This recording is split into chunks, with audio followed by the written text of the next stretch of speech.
All right, so this is one of my most shameful confessions as a rock musician. I've never really listened to Pink Floyd. Um, I was born in 1991, so they were kind of before my time, and I just never got to it. So, today, I'm finally here to right this wrong. Pink Floyd with Comfortably Numb. Let's check it out. Here we go.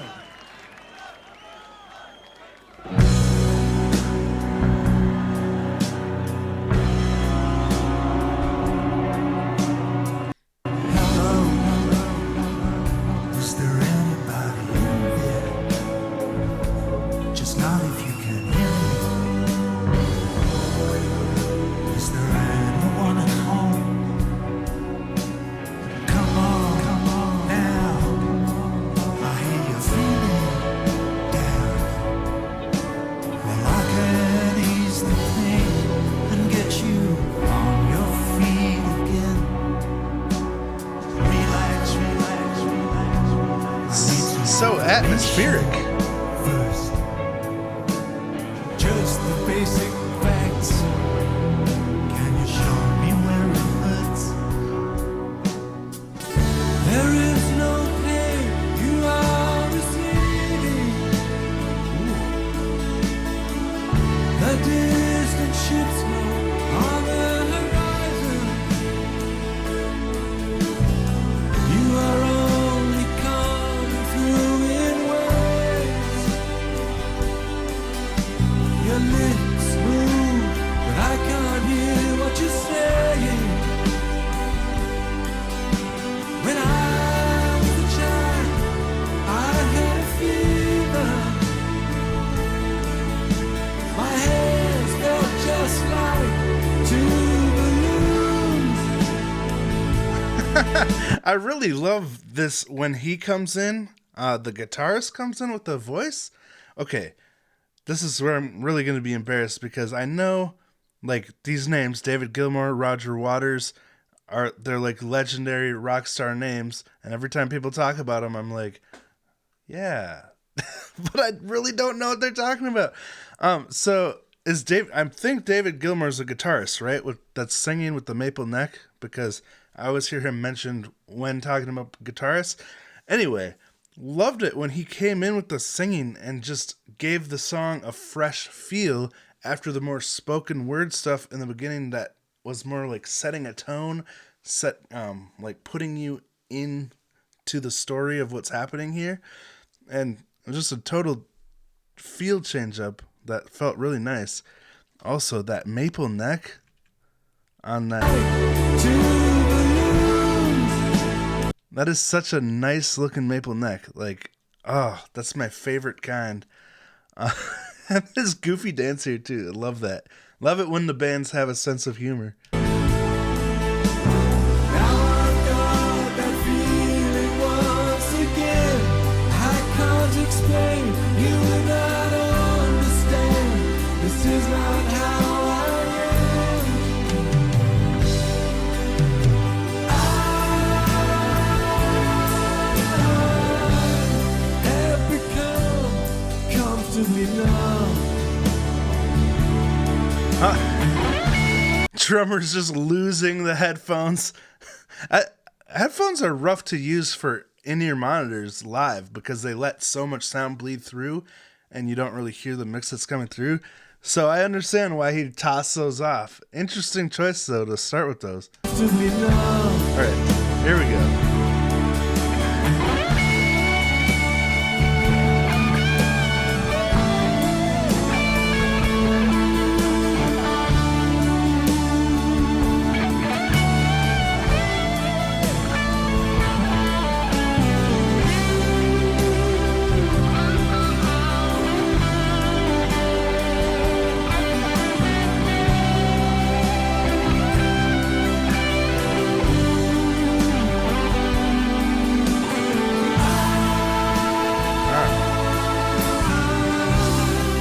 I want to talk about the guitar solo. It's a really simple sounding guitar solo, but it's also so intentional. The way it's played, every note's important to the melodic tone and structure. I want to hear that one more time. Hold on.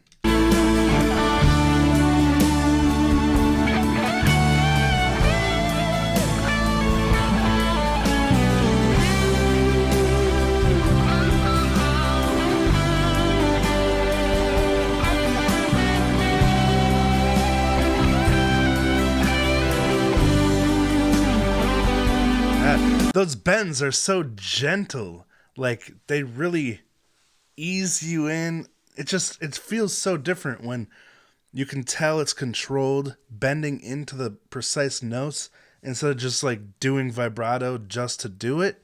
Like, this is really nicely controlled and, like I said before, intentional guitar playing.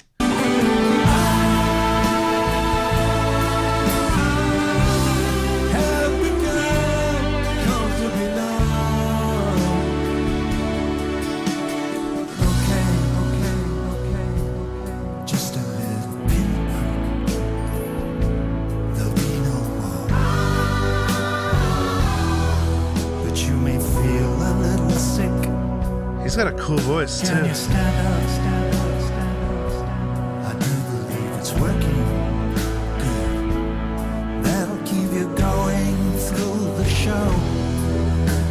Come on, it's time to go.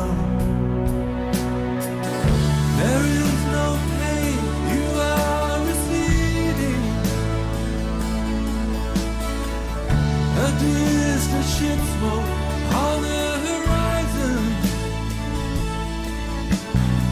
You are only coming through in waves. Your lips move, but I can't hear what you're saying. When I was a child, I caught a fleeting glimpse out of the corner of my eye. Love these dancing strings behind everything too. The doo-doo-doo-doo-doo-doo, something like that. Just now, I like this title for the song is perfect because I can just imagine just putting on headphones, getting lost in this song because it just creates this vibe. You know, it's not like about showing off musicianship. It's about creating this vibe that you can literally live in this space and just, you know, forget the world around you and drift into this world of music that just feels comfortably numb, like the title says. I turned to look, but it was gone. I cannot put my finger on it now. The child has grown, the dream is gone.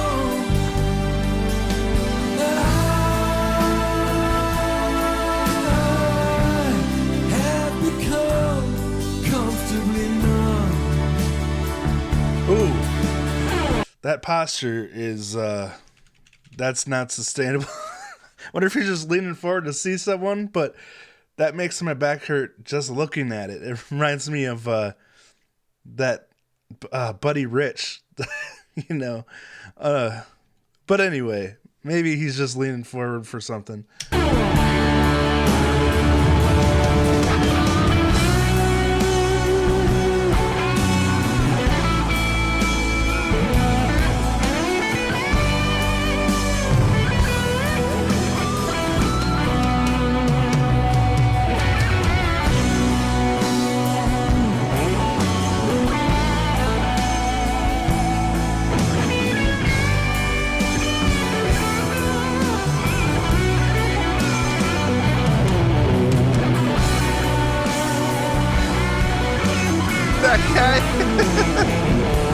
Oh man, it got all glitchy when I moved my mouse, but this guy in the audience playing along.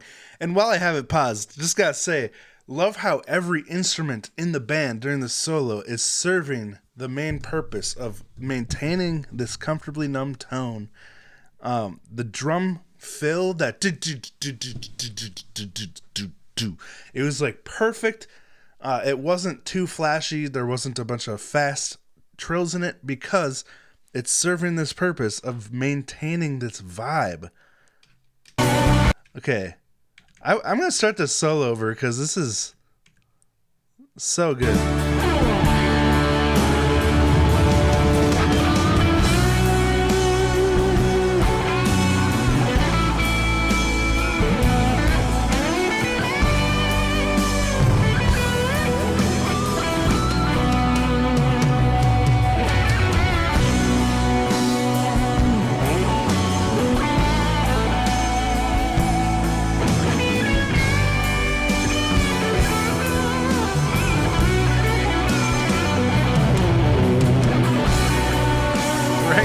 guy.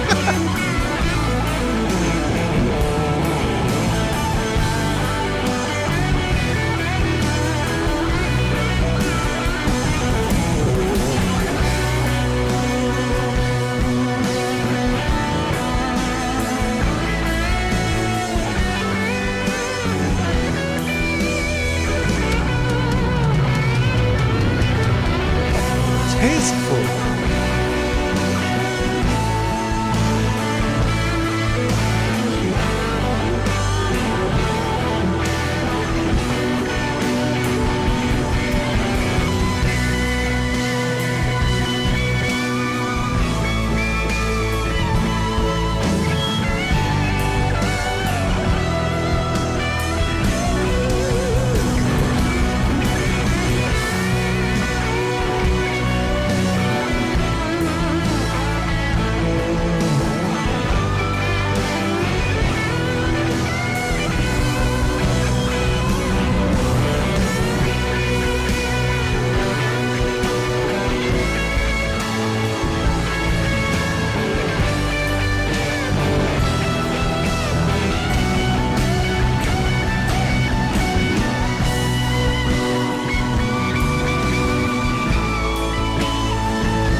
I'm not usually a huge fan of really long guitar solos, but within the context of this song, that was such an epic guitar solo. It just took who knows how long. Was that like 2-3 minutes to work all the way up the neck, you know, like constantly building up the energy of the guitar solo and moving up higher and higher on the neck.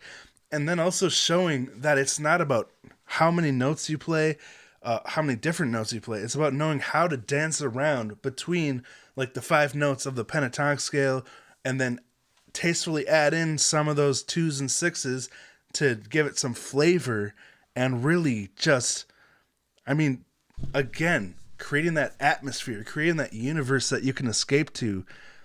Like the guitar solo is just so smooth, so easy to listen to.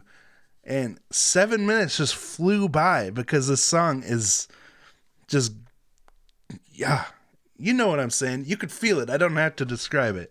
But one more thing. I'm guessing this is Roger Waters right here. Does anyone else ever mention that he's like a Richard Gere doppelganger? Thank you very much. Good night. Nice.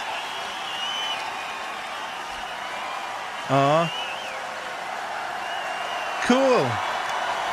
I'm just seeing here down in the description that David Gilmour said any squabbles Roger and the band have had in the past are so petty in this context, and if reforming for this concert will help focus attention, then it's going to be worthwhile. So I didn't know there was some tension between Roger Waters and the rest of the band.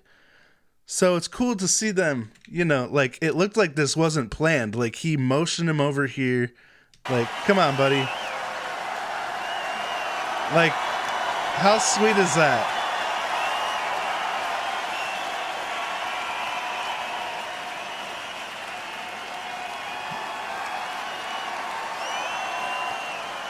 Wow.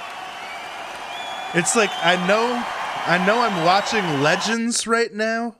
Rock legends, but I still feel like I need to get to know them. So it still feels really special and regal watching them just like, you know, put away their squabbles and make great music for the people who love it. Dang, that's really cool. Anyway, thank you so much for watching. I really appreciate it. And if you'd like to help me continue this series on discovering music that I haven't heard before, because most, like, besides like the Beatles and some of Led Zeppelin, and there's a lot of classic rock that I haven't heard before, and I don't know why. Like, it makes me feel like such a, you know, I have a massive, what's that called? It imposter syndrome.